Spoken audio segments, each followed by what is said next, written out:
বিশ্বের দরবারে ভারতের মর্যাদা বাড়ানোই কি আসল উদ্দেশ্য, নাকি সেই প্রচারের চাকচিক্য দিয়ে দেশের অন্দরে জমে থাকা কোটি কোটি মানুষের আর্তনাদকে ঢেকে দেওয়াই এই অ্যাওয়ার্ড ম্যারাথনের মূল লক্ষ্য? চোখ ধাঁধানো মেডেল, ঝকঝকে ফটো সেশন আর বিশ্ব মঞ্চে বিশ্বগুরুর জয়গান। কিন্তু একবার কি ভেবে দেখেছেন এইসব পুরস্কারের আসল কারিগর কারা? ল্যাবে তৈরি এআই ইমেজ, নাকি দেশের মাটিতে পড়ে থাকা খাটিয়ায় চড়ে প্রসূতির নদী পার হওয়ার নির্মম বাস্তব? আজ আমরা পর্দা তুলছি নরেন্দ্র মোদীর আন্তর্জাতিক পুরস্কার পুরাণের নেপথ্যের এমন এক গল্পের, যা শুনলে আপনার মনে হবে এ কি রাষ্ট্রনীতি নাকি স্রেফ সাজানো চিত্রনাট্য। আজ কোনো রাজনৈতিক ভাষণ নয়, আজ হবে হিসেব নিকেশ। প্রধানমন্ত্রীর বিদেশ সফরের প্রতিটি পদকের আড়ালে লুকিয়ে থাকা সেই মায়াবী গলিগুলো আজ আমরা খুঁজে বের করব, যেখানে পুরস্কারের চেয়ে প্রচারের রং বেশি উজ্জ্বল। নমস্কার, আমি স্নেহা মুখার্জি, আর দৈনিক সংবাদ অনলাইনে আপনারা দেখছেন খবরের পেছনের খবর। আজ আমরা এমন এক পুরস্কার পুরাণ নিয়ে আলোচনা করব, যা শুনলে স্বয়ং অস্কার বা নোবেল কমিটির বিচারকরাও চোখ কপালে তুলবেন। আগে অ্যাওয়ার্ডের কথাগুলো বলে নিই, তারপরে খবরের ভেতরের খবরে যাব। 2014 সালে যখন মোদিজি সিংহাসনে বসলেন, তখন দৃশ্যটা ছিল বেশ ধীর স্থির। পুরস্কার আসছিল, কিন্তু যেন আয়েশ করে, যেন অনেক ভেবে চিন্তে দেওয়া হচ্ছে। 2014 থেকে 2015 মোদিজির হাতে কোনো বিদেশি অ্যাওয়ার্ডই আসলো না।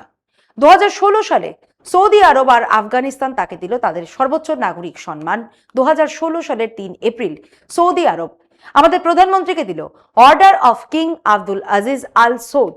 এই পুরস্কার সাধারণত অমুসলিম গণ্যমান্য ব্যক্তিদের দেওয়া সৌদি আরবের সর্বোচ্চ সম্মান।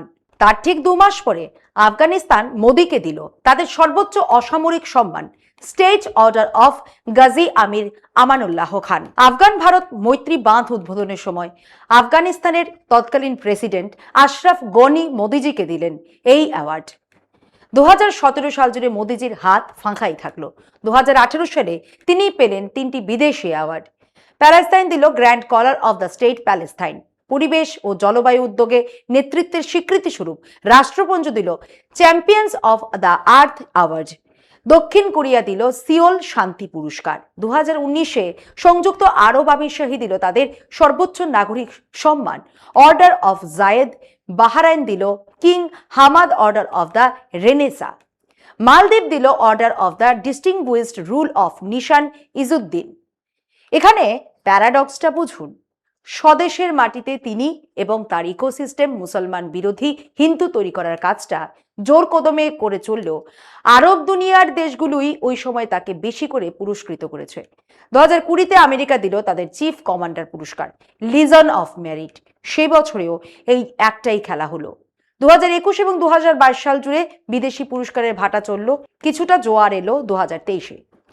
সে বছর মোদিজি পেলেন একে একে ফিজি, পাপুয়া নিউ গিনি, পলাউ, মিশর, ফ্রান্স, গ্রিস থেকে রাষ্ট্রীয় পুরস্কার। খেয়াল করুন, 2014 থেকে 2023 প্রায় 9 বছর ধরে বিদেশি অ্যাওয়ার্ড পাওয়ার গতি কিন্তু বেশ মাপাজোখা।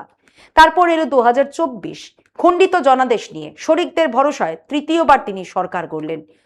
স্বদেশে পূজ্যতে রাজা, সেই রাজার ইমেজে দৃশ্যত ফাটল ধরল। আর এরপরেই যেন বিশ্বজুড়ে এক অদ্ভুত অ্যাওয়ার্ড ম্যারাথন শুরু হলো। সে বছরই রাশিয়ার ক্রেমলিনে প্রেসিডেন্ট ভ্লাদিমির পুতিন মোদিকে রাশিয়ার সর্বোচ্চ রাষ্ট্রীয় সম্মান, order of Saint Andrew the অ্যাপোস্টলে ভূষিত করলেন। এছাড়াও সে বছর ভুটান থেকে, কুয়েত থেকে, গায়ানা থেকে, ডোমিনিকা থেকে, নাইজেরিয়া থেকে, কেভ ভার্দে থেকে, আজ সকালে যে দেশকে বিশ্বকাপে হারিয়েছে আর্জেন্টিনা, মরক্কো থেকে রাষ্ট্রীয় পুরস্কার পেলেন। এদের মধ্যে কুয়েত ও মরক্কো ইসলামিক রাষ্ট্র। অদ্ভুত প্যাটার্ন হলো, এর মধ্যে অধিকাংশ পুরস্কার মোদিজির আগে পড়ে আর কোনো রাষ্ট্রপ্রধানই পাননি। মজার ব্যাপার কি জানেন? ভারতের বায়ু দূষণের সূচক নিয়ে যখন গোটা বিশ্ব প্রায় প্রতিদিনই আমাদের কাঠগড়ায় দাঁড় করায়, ঠিক সেই সময়েই মোদিজিকে পরিবেশ রক্ষা করার জন্য আন্তর্জাতিক পুরস্কারে ভূষিত করা হচ্ছে, যেন এক অদ্ভুত জাদুমন্ত্র। অনেক দেশ তো মোদিজির সফরের দিনক্ষণ ঠিক হওয়ার আগেই তার জন্য নতুন পুরস্কার বানিয়ে ফেলে। এয়ারপোর্টে নেমেই যদি দেখেন হাতে একটা সোনার মেডেল তুলে দেওয়া হচ্ছে, অবাক হবেন না যেন। আর 2025 সাল, আরে ওটা তো ছিল যেন বিদেশি পুরস্কারের মহোৎসব। 2014 থেকে 2024 10 বছরে মোদিজির পুরস্কারের সংখ্যা ছিল 20টিরও আশেপাশে, কিন্তু শুধু 2025 সালেই যোগ হলো আরো 10টি। এক বছরে 10টি, ভাবুন একবার। এখানেই শুরু হলো এক নতুন ট্রেন্ড। প্রতিটি নতুন পুরস্কারের পরেই দরবারি মিডিয়ায় এমন হইচই শুরু হলো যেন ওই মহাবানবাসে দিকে দিকে রোমাঞ্চ লাগে, মর্তধূলির ঘাসে ঘাসে সুরলোকে বেজে ওঠে শঙ্খ, নরলোকে কাঁপন লাগে ওই মহামানবাসে। 2025 ডিসেম্বরে ইথিওপিয়ার পুরস্কার নিয়ে খবর হলো মোদিজি ভারতের একমাত্র নেতা যিনি সবচেয়ে বেশি আন্তর্জাতিক সম্মান পেয়েছেন। চলতি বছরের ফেব্রুয়ারি মাসে মোদিজি ইসরায়েলে গিয়ে পেলেন ন্যাসেট মেডেল। এটা ছিল তার 30তম বিদেশি পুরস্কার। গত ফেব্রুয়ারিতে মোদির ইসরায়েল সফরের সময় বেঞ্জামিন নেতানিয়াহু সরকার এক্সক্লুসিভলি তার জন্যই এই মেডেল তৈরি করেছিল। এর আগে কোনো বিশ্ব নেতা এই মেডেল পাননি। এর চেয়েও চমকপ্রদ তথ্য কি জানেন? মোদিজি এই মেডেল হাতে নিয়ে দিল্লিতে নামার পরেই ইরানি ইসরায়েলের বোমা বর্ষণ শুরু হয়ে গেল, লেগে গেল ইরান যুদ্ধ, শুরু হলো মধ্যপ্রাচ্য সংঘাত, তেল গ্যাসের দাম বাড়তে শুরু করলো, ভারতের অর্থনীতি ধসতে শুরু করলো। এরপর মে মাসে সুইডেন আর নরওয়ে দিল 31 এবং 32 নম্বর পুরস্কার। জুন মাসের মাঝামাঝি স্লোভাকিয়া থেকে এলো 33 নম্বর পুরস্কার।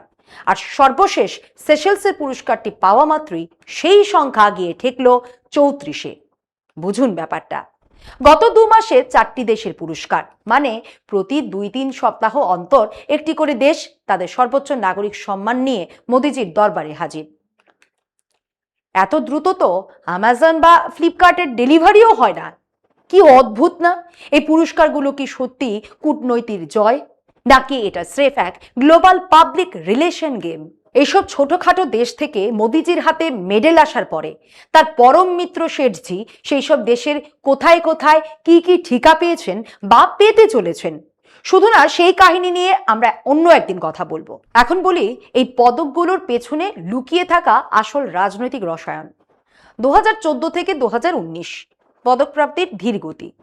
তখন পুরস্কার আসা মানে ছিল একটা দীর্ঘ প্রতীক্ষার ফল। আর এখনকার অবস্থা হলো বিদেশে পা রাখলেন তো একটা পুরস্কার ঝোলায় ভরবেনি। পাড়ার ক্লাবে ফুটবল প্রতিযোগিতা বা রক্তদান শিবিরে এমএলএ এমপিরা হাজির হলেই যেমন পুরস্কার পান, অনেকটা সেই রকমই আর কি। ব্রেকফাস্ট, লাঞ্চ আর সন্ধ্যায় একটা নতুন আন্তর্জাতিক পুরস্কার। তবে এই 34টি পুরস্কারের তালিকার সব মেডেলকে এক পাল্লায় মাপলে কিন্তু ভুল হবে। কারণ এই তালিকার একদিকের মেডেলগুলো হলো ঐতিহ্যের প্রতীক, যেগুলো বছরের পর বছর ধরে সেই দেশের ইতিহাসের সাক্ষী হয়েছে, আর অন্যদিকে আছে সেই মেডেলগুলো যেগুলোর কোনো ভূত ভবিষ্যৎই নেই। সবচেয়ে বড় উদাহরণ ইসরায়েলের নেসেট মেডেল। ইসরায়েলের পার্লামেন্ট বা নেসেট এই সম্মানটি তৈরি করেছিল মোদিজির সম্মানে। মানে এটি কোনো পুরনো সম্মান ছিল না, কোনো ঐতিহ্যবাহী পুরস্কার নয়। মোদিজি যাবেন তাই তার জন্য এক নতুন তকমা তৈরি করা হলো, ইসরায়েলের বন্ধুত্বের বিশেষ স্বীকৃতি। সেই পুরস্কারের প্রথম এবং একমাত্র প্রাপকও আমাদের মোদিজি। মানে পুরস্কারটি এলো, মোদিজিকে পরিয়ে দেওয়া হলো। একেই বলে মেড টু অর্ডার সম্মান। আর সেশেলসের ঘটনাটা তো সিনেমার চিত্রনাট্যকেও হার মানায়। গত 28 জুন 1 লাখের কিছু বেশি মানুষের দেশ সেশেলসের প্রেসিডেন্ট প্যাট্রিক হারমিনি মোদিজিকে দিলেন guardian of the blue Horizon. নামটা বেশ ভারী, তাই না? কিন্তু আসল সত্যিটা হলো এই পুরস্কারের নাম গন্ধও ছিল না অনুষ্ঠানের 4 দিন আগ পর্যন্ত। 24 জুন সেশেলস ক্যাবিনেটের সিদ্ধান্ত হলো, আর 28 জুন হাতে ধরিয়ে দেওয়া হলো। 4 দিনের মধ্যে পরিকল্পনা, নকশা তৈরি, ক্যাবিনেট অনুমোদন, মানে রীতিমতো যুদ্ধের গতিতে কাজ হয়েছে। এখানেই শেষ নয়, গল্পের টুইস্ট আরও জমকালো। যখন সেই প্রশস্তিপত্র বা সাইটেনশনটা জনসমক্ষে এলো, তখন চোখ কপালে ওঠার জোগাড়। ছত্রে ছত্রে বানান আর টাইপিংয়ে যা বহর, তাতে স্কুল পড়ুয়াও লজ্জা পেয়ে যাবে। ওপিভিএস লিখতে গিয়ে লিখে ফেলা হয়েছে OPUS। রিপাবলিক অফ সেশেলসের মতো সহজ বানানেও ভুল। মানে তাড়াহুড়ো করে পুরস্কার বানাতে গিয়ে খোদ নিজেদের দেশের নামের বানানি ভুল। কি কাণ্ড! আর সবশেষে ফাটলো আসল বোমাটা। এই সাইটেশনের ছবিটি যখন অনলাইনে ছড়িয়ে পড়লো, তখন এক ডিজিটাল ডিটেকটিভের মতো ইমেজ ভেরিফিকেশন টুল ধরে ফেললো আসল সত্যিটা। সেই সার্টিফিকেটের ছবিতে জলজল করছে ওপেন এআই এর ওয়াটারমার্ক। মানেটা কি? এআই এর সাহায্য নিয়ে রাতারাতি সার্টিফিকেট বানিয়ে ফেলে তা বিশ্বগুরুকে দেওয়া হচ্ছে। এ তো নন বায়োলজিক্যাল মহামানবের অপমান। এটা কি কূটনৈতিক নাকি স্রেফ একটা ডিজিটাল ভ্যালকি? আপনারা কি এটাকে কূটনৈতিক জয় বলবেন নাকি চোখের সামনে ঘটে যাওয়া এক মহাজাগতিক মশকরা? পুরস্কারের এই ঝুলি কিন্তু এখনো শেষ হয়নি বন্ধুরা। এরপর আসছে আসল রাজনৈতিক সমীকরণ। কেন এই দেশগুলো এভাবে নিজেকে ছোট করে হলেও পুরস্কারের মেলা সাজাচ্ছে? ভাবুন তো একবার, একটা দেশের সর্বোচ্চ রাষ্ট্রীয় সম্মানের প্রমাণ দিতে গিয়ে যে ছবিটা টুইটার বা সোশ্যাল মিডিয়ায় ফলাও করে শেয়ার করা হলো, সেটা কোনো অফিসিয়াল লোগোযুক্ত কাগজ নয়, ওটা স্রেফ একটা এআই দিয়ে বানানো ছবি। মানে খোদ দেশের সবচেয়ে বড় সম্মানের সাক্ষীও কিনা ডিজিটাল ভেলকি। যেন পুরো ব্যাপারটা একটা ভার্চুয়াল রিয়ালিটি শো। আর গ্রিন লিডারশিপের গল্পটা তো আরও মারাত্মক। সেশেলসের ওই পুরস্কারের কারণ দেখানো হলো জলবায়ু রক্ষায় মোদিজির বিশাল অবদান। কিন্তু এই একই সময়ে ভারতের বাস্তবের চিত্রটা একবার আয়নায় দেখুন তো। 2026-এর মার্চে আইকিউ এয়ার যে রিপোর্টটা দিল, তাতে ভারতের পরিবেশের কফিনে শেষ পেরেকটা ঠুকে দেওয়া হয়েছে। সবচেয়ে দূষিত শহরের খেতাব পেল উত্তরপ্রদেশের গাজিয়াবাদের পাশে লোনি। বাতাস পলিউটেন্ট ম্যাটার বা পিএম এর মাত্রা 2.5, ডাব্লিউএইচ এর নিরাপদের সীমার চেয়ে 22 গুণ বেশি। 22 গুণ, অর্থাৎ আমরা রীতিমতো বিষ বাষ্পে শ্বাস নিচ্ছি। আর বিশ্বের 100টি সবচেয়ে দূষিত শহরের তালিকা করলে দেখবেন তার মধ্যে 74টি ভারতের। প্রতি 4টিতে 3টি শহর আমাদের।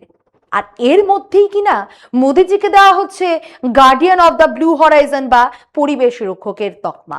এ কি আশ্চর্যের পরিহাস নাকি বিশ্ব মঞ্চে এক অতি নাটকীয় ভাড়ামি? কিন্তু এই পুরস্কার পুরাণের উল্টো পিঠে দেখুন আরেক মর্মান্তিক দৃশ্য।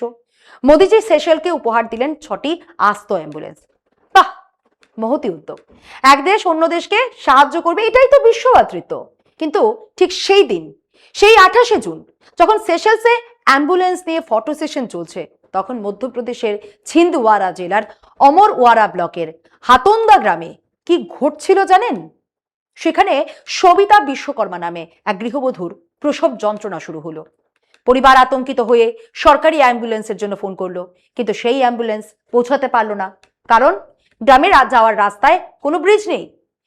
4 জন যুবক খাটিয়ায় করে সেই প্রসূতিকে নদী পার করালেন, যেভাবে শবদেহ বহন করা হয়। আর সেই নদীর জলেই কোনো ডাক্তার ছাড়াই ফুটপাতে জন্ম নিল এক নতুন প্রাণ। একদিকে গ্লোবাল প্ল্যাটফর্মে অ্যাম্বুলেন্সের চাবি হস্তান্তরের চাকচিক্য, আর অন্যদিকে নিজের দেশে খাটিয়ায় চড়ে নদী পার হওয়া। এই বৈপরীত্যই কি আজকের ভারতের আসল প্রতিচ্ছবি? এই যে বিশ্ববন্ধু ভাবমূর্তির আড়ালে লুকিয়ে থাকা আমাদের দৈনন্দিন হাহাকার, এর দায় কে নেবে? এটা কি কেবলই প্রশাসনিক ব্যর্থতা, নাকি পুরস্কারের নেশায় বুঁদ হয়ে থাকা এক সরকারের নিজেদের মানুষের প্রতি চূড়ান্ত উদাসীনতা? এই পুরস্কারের মেলা কি আদতে ভারতের মানুষের ক্ষত ঢাকার একটা প্রলেপ, নাকি এইসব মেডেলের চাকচিক্য দিয়ে দেশের আসল পরিস্থিতি, আমাদের দূষিত বাতাস, আমাদের ভেঙে পড়া স্বাস্থ্য পরিকাঠামো, সেগুলিকে আড়াল করার এক সুপরিকল্পিত পিআর এক্সারসাইজ? অবশ্য সব পুরস্কারে যে এমন তা কিন্তু নয়। কিছু পুরস্কার এমনও আছে যেগুলো সত্যি ঐতিহ্যের ধারক, যেমন ত্রিনিদাদ অ্যান্ড টোবাগোর অর্ডার অফ দ্য রিপাবলিক, ফ্রান্সের grand cross of the legion of honour, কিংবা মরিশাসের পুরস্কার। এগুলো অবশ্যই মর্যাদা সম্পন্ন, কিন্তু প্রশ্নটা সেই মর্যাদার নয়। প্রশ্নটা হলো সেই মর্যাদাকে আমরা কিভাবে ব্যবহার করছি। আমাদের প্রধানমন্ত্রী নিশ্চয়ই বিশ্বের দরবারে নিজেকে এবং নিজের দেশকে প্রতিষ্ঠিত করতে চান। তিনি নিশ্চয়ই চান ভারতকে যেন প্রতিটা দেশে সম্মানের চোখে দেখে। কিন্তু বিদেশ থেকে মেডেলের ট্রাকে করে পুরস্কার কুড়িয়ে আনলে তবে কি দেশের সাধারণ মানুষের পেটের খিদে মেটে? গ্রামের রাস্তা দিয়ে খাটিয়ায় করে প্রসূতিকে নিয়ে যাওয়ার ছবিগুলো কি সেই সব মেডেলের জেল্লায় ঢাকা পড়ে? পুরস্কার পাওয়াটা বড় কথা নয়, বড় কথা হলো সেই পুরস্কারটি পাওয়ার পর দেশের সাধারণ মানুষের জীবনে কতটা পরিবর্তন এলো। যদি সেই পুরস্কারের উজ্জ্বলতা আমার দেশের কোনো গ্রামের অন্ধকারকে ঘোচাতেই না পারলো, যদি তা একজন মায়ের কষ্ট কমাতে না পারে, তবে সেই পুরস্কারের ওজন আমার কাছে তো কেবল ধাতবের টুকরো ছাড়া আর কিছুই নয়। নিজেকে প্রশ্ন করুন তো, উন্নয়নের আসল মাপকাঠি কি আন্তর্জাতিক পদকের সংখ্যা নাকি দেশের মানুষের হাঁড়িতে খাবার আর হাসপাতালের শয্যায় ওষুধ, আর্তের সেবায় অ্যাম্বুলেন্স? ভাবুন, সিদ্ধান্ত আপনার। চোখ খোলা রাখুন, শিরদাঁড়া সোজা রাখুন, প্রশ্ন করতে ভুলবেন না, কারণ প্রশ্ন করাই গণতন্ত্রের শ্রেষ্ঠ মেডেল। আজ এ পর্যন্তই। এমন আরো বিষয় জানতে অবশ্যই চোখ রাখুন দৈনিক সংবাদ অনলাইনের পর্দায়। লাইক, কমেন্ট, শেয়ার করুন। দেখতে থাকুন দৈনিক সংবাদ, শুধু নামই যথেষ্ট।